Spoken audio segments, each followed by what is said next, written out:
is mentioned in the Quran in great detail 1400 years ago. The Quran mentions too that the water evaporates from the ocean, forms into clouds, the clouds join, then move into the interior, then the water falls down, and the water table is replenished. The Quran speaks about hydrology and the water cycle in great detail in several verses. In Surah Az-Zumar, chapter 39, verse number 21. In Surah Rum, chapter number 30, verse number 24. In Surah Mu'minun, chapter number 23, verse number 18. In Surah Hijr, chapter number 15, verse number 22. In Surah Nur, chapter number 24, verse number 43. In Surah Rum, chapter number 30, verse number 48. In Surah Araf, chapter number 7, verse 57. In Surah Rad, chapter number 13, verse number 17. In Surah Furqan, chapter number 25, verse number 40 and 49. In Surah Fatir, chapter number 35, verse number 9. In Surah Yasin, chapter number 36, verse number 34. In Surah Jasha, chapter number 45, verse number 5. In Surah Qaf, chapter number 50, verse number 9 and 10. In Surah Waqia, chapter 56, verse number 60 to 70. In Surah Mulk, chapter 67, verse number 30. In Surah Tariq, chapter 86, verse number 11. You can quote, only keep on quoting the references. The Quran speaks about the water cycle in great detail.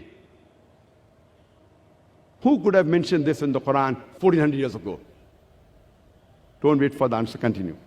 The Quran, it speaks about geology, that the mountains have got pegs which give stability to the earth. It's mentioned in Surah Naba, chapter number 78, verse number 6 and 7.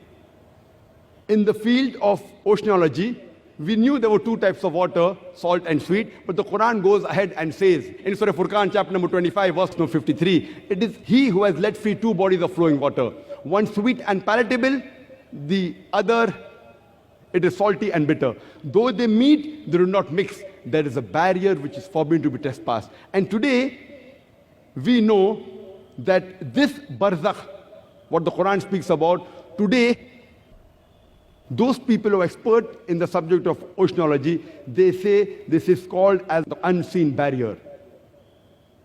The Quran, it speaks about biology. In Surah Anbiya, chapter 21, verse number 30, وَجَعَلْنَا مِنَ الْمَاءِ كُلَّ شَيْءٍ hai. We have created every living thing from water. Who could have believed in the deserts of Arabia 1400 years ago, where there is scarcity of water, that every living creature is made of water? But today, science has testified that.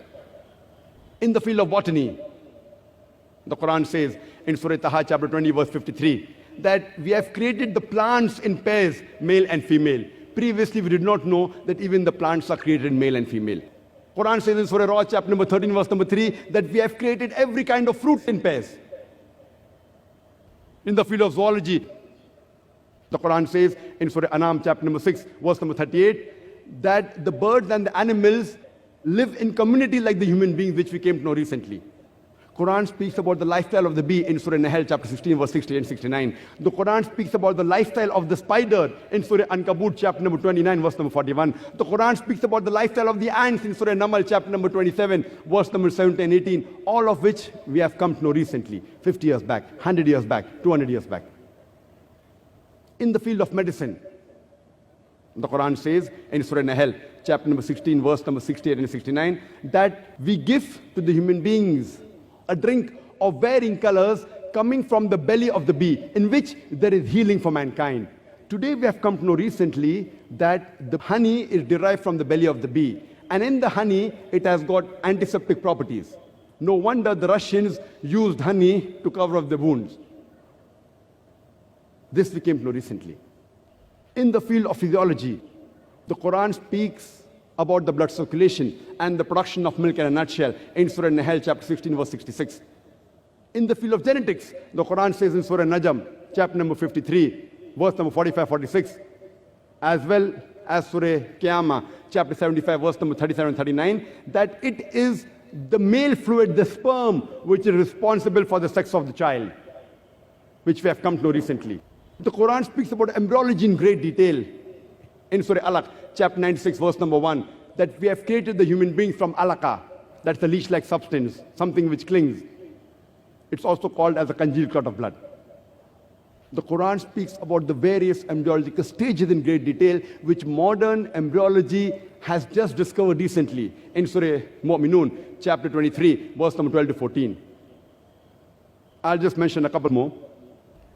Normally, the unbelievers, they object that how can Almighty God once we have died and we have been buried in the ground, in the dust, how will Almighty God be able to reassemble our bones after our bones have got disintegrated? On the day of judgment, how will be able to reassemble the bones? And Almighty God says in Surah Qiyamah, chapter number 75, verse number 3 and 4, that He can not only reassemble the bones, He can even reassemble the very tips of the finger in perfect order.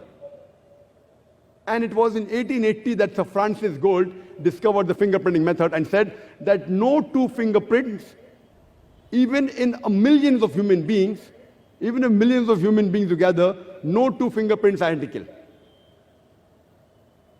What the CIA, the police, the CID, the FBI, today they use the fingerprinting method to identify the criminal. Allah mentions 1400 years ago. He can not only reassemble your bones, He can even reconstruct in perfect order the very tips of your finger. When we ask the atheist that who could have mentioned this in the Quran, the only reply he can give you is the creator. It is the manufacturer. It is the inventor. It is the maker. It is the producer.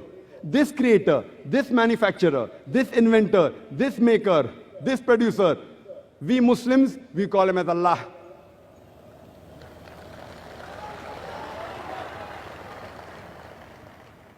I have tried to summarize